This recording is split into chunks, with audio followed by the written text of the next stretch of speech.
For homeowner maintenance on your water heater, you'll want to refer to your water heater installation operation manual.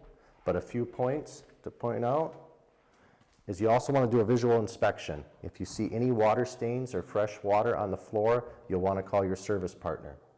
Also, your water connections on the top of the unit right here, if you see crust forming or water forming, pooling around the top, you'll also want to call your plumbing professional.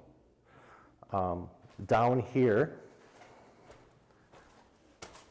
it's also a good idea to put a hose on here and drain about a gallon of water off periodically to remove sediment and debris underneath that forms on the bottom of the water heater. You'll want to run that hose to a floor drain located in the mechanical room. And why we do that, especially if you don't have a water softener, which helps reduce sediment in the water, is sediment can build up and compromise the water heater. It can also block your temperature, pressure, and relief valve, which is a safety hazard. If this is unable to vent out and it builds up pressure, this basically could create a bomb in this vessel.